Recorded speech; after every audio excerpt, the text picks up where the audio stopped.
Synopsis of the Books of the Bible. Hebrews. By JND Darby. New Testament. Hebrews. Chapter 2. The exhortation to believing Jews as to the word spoken, the word of salvation. Hebrews 2. This is the reason why it is so much the more needful to hearken to the word spoken, in order that they should not let it pass away from life and memory. God had maintained the authority of the word that was communicated by means of angels, punishing disobedience to it, for it was a law. How then shall we escape if we neglect a salvation which the Lord himself has announced? Thus the service of the Lord among the Jews was a word of salvation, which the apostles confirmed, and which the mighty testimony of the Holy Ghost established. Such is the exhortation addressed to the believing Jews, founded on the glory of the Messiah, whether with regard to his position or his person, calling them away from what was Jewish to higher thoughts of Christ. The Lord's testimony to Israel, its confirmation. We have already remarked that the testimony of which this epistle treats, is attributed to the Lord himself. Therefore we must not expect to find in it the assembly, as such, of which the Lord had only spoken prophetically, but his testimony in relation to Israel, among whom he sojourned on the earth, to whatever extent that testimony reached.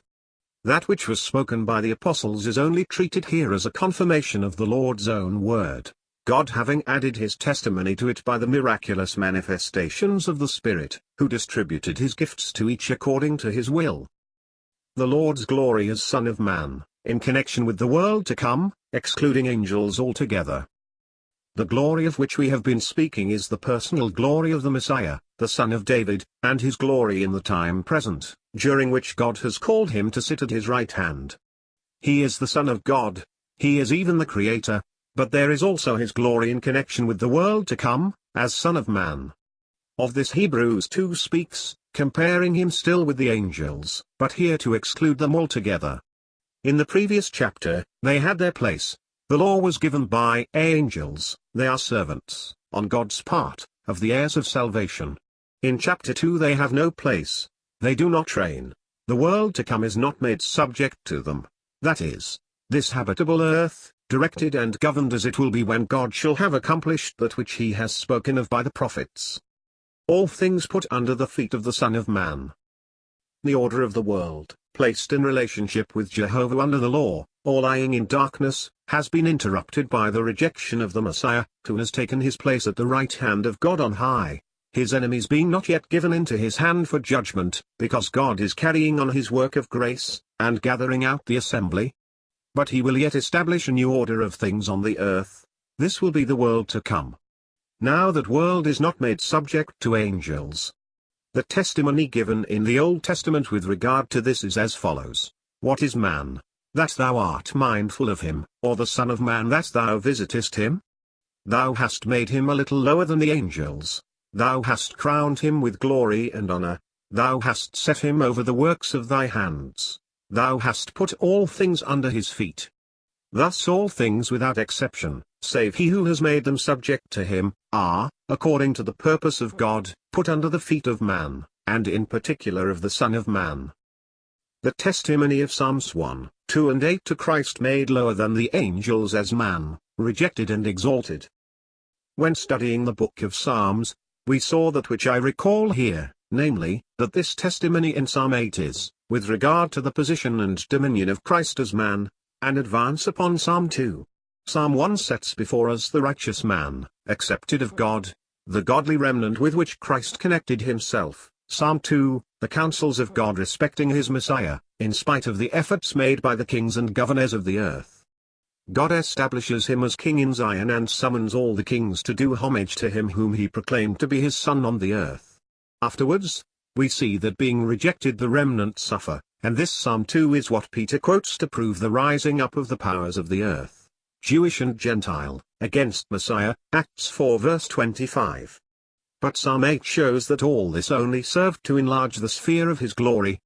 Christ takes the position of man and the title of Son of Man, and enjoys his rights according to the counsels of God, and, made lower than the angels, he is crowned with glory and honor. And not only are the kings of the earth made subject to him, but all things, without exception, are put under his feet. See note. It is this which the apostle quotes here. The Christ had already been rejected, and his being established as king in Zion put off to be accomplished at a later period. He had been exalted to the right hand of God, as we have seen, and the wider title had accrued to him, although the result was not yet accomplished. Note. Compare the answer of Christ to Nathanael at the end of John 1, also Matthew 17 and Luke 9, where the disciples are forbidden to announce him as the Christ, and he declares he is about to suffer as Son of Man but shows them the coming glory. End of note. The partial fulfillment of Psalm 8 a guarantee of its completion, where Christ was made lower than angels, crowned with glory and honor. To this, the epistle here calls our attention.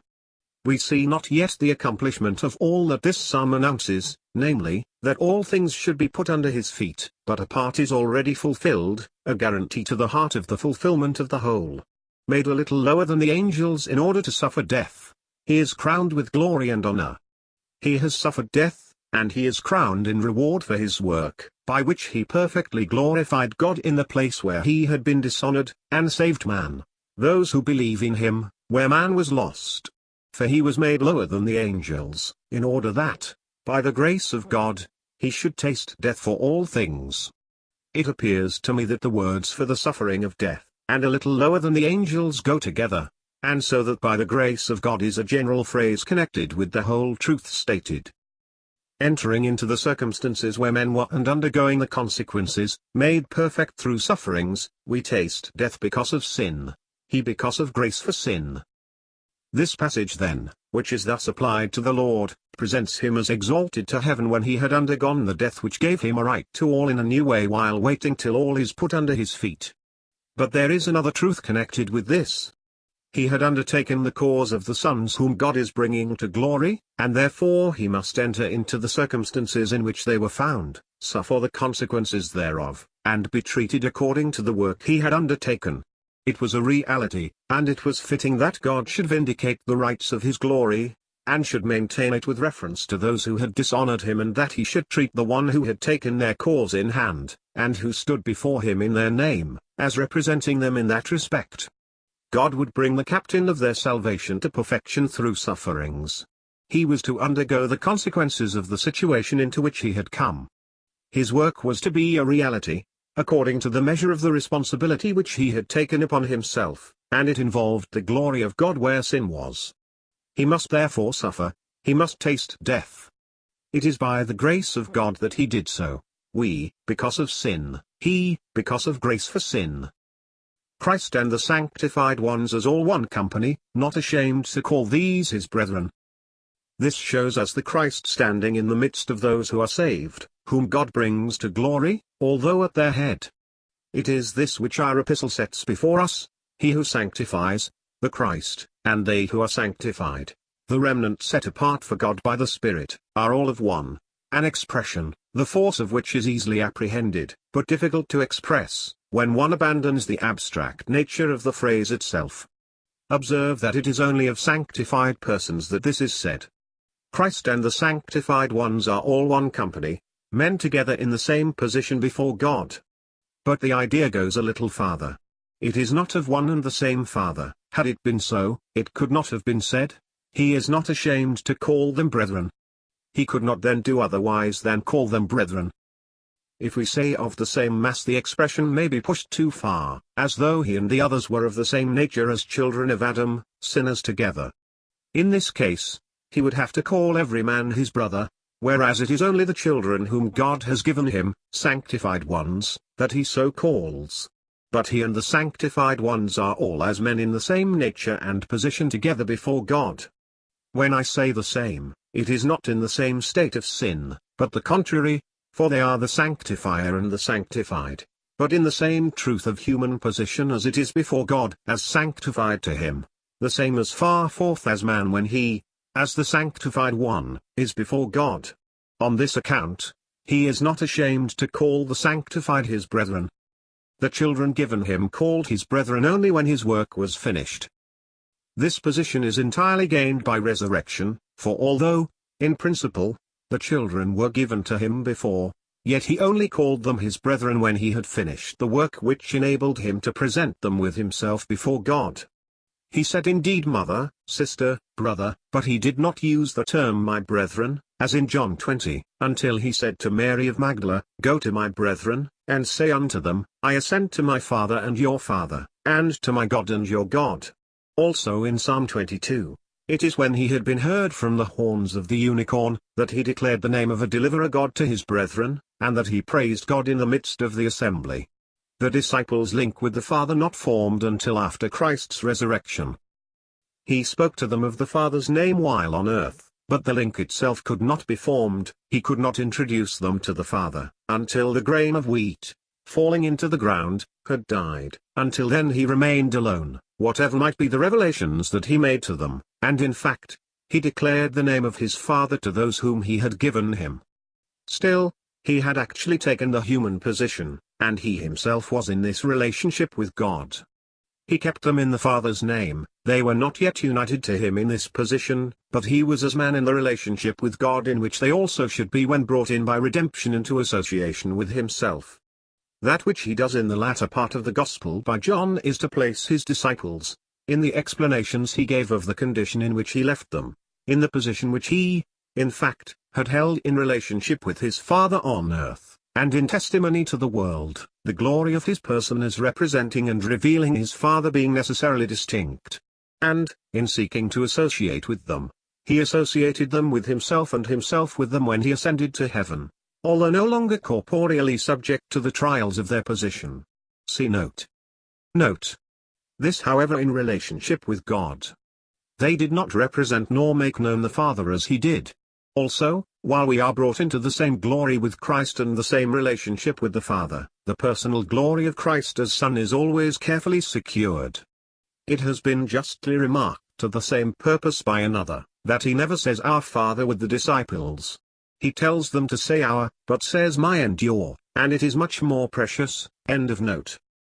Christ calling his people brethren only when risen, associating godly men, the remnant, with himself. He was not ashamed then to call them brethren, saying, though risen, yea, only when risen, I will declare thy name unto my brethren, I will praise thee in the midst of the assembly. And speaking of the remnant separated from Israel, he says, Behold I and the children whom God has given me are for signs unto the two houses of Israel, and again, I will put my trust in him, another quotation from Isaiah 8. So in the Psalms, especially in Psalm 16, he declares that he does not take his place as God, my goodness extendeth not to thee, but that he identifies himself with the excellent of the earth, that all his delight is in them. This is again the remnant of Israel called by grace. Christ associates these sanctified men, godly men on earth, with himself.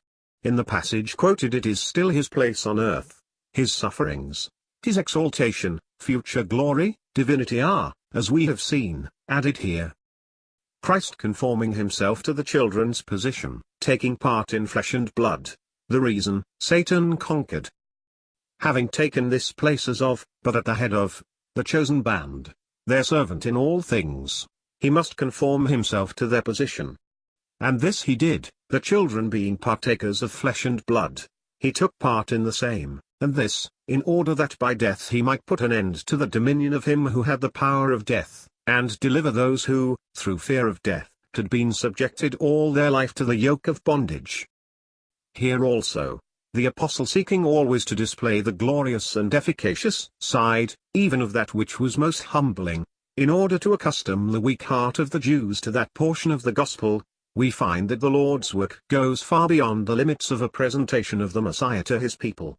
Not only is he glorious in heaven, but he has conquered Satan in the very place where he exercised his sad dominion over man, and where the judgment of God lay heavily upon man.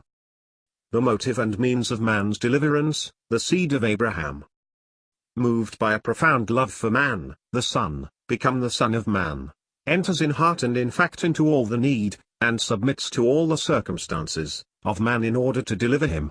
He takes, for he was not in it before, flesh and blood, in order to die, because man was subjected to death, and, in order to destroy him who exercised his dominion over man through death, and made him tremble all his lifetime in the expectation of that terrible moment, which testified of the judgment of God and the inability of man to escape the consequences of sin, the condition into which disobedience to God had plunged him. For verily the Lord did not undertake the cause of angels, but that of the seed of Abraham, and in order to proclaim the work that was necessary for them, and to represent them efficaciously and really before God, he must needs put himself into the position and the circumstances in which that seed were found, though not the state they were personally in. It will be remarked here, that it is still a family owned of God, which is before our eyes, as the object of the Saviour's affection and care. The children whom God had given him, children of Abraham after the flesh, if in that condition they answered to the designation of seed of Abraham. This is the question of John 8 verses 37 to 39, or his children according to the Spirit, if grace gives it them.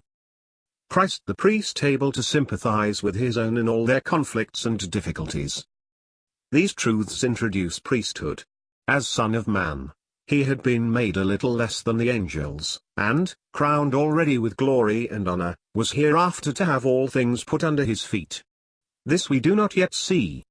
But he took this place of humiliation in order to taste death for the whole system that was afar from God, and to gain the full rights of the second man, by glorifying God there, where the creature had failed through weakness, and where also the enemy, having deceived man by his subtlety, had dominion over him, according to the righteous judgment of God, in power and malice.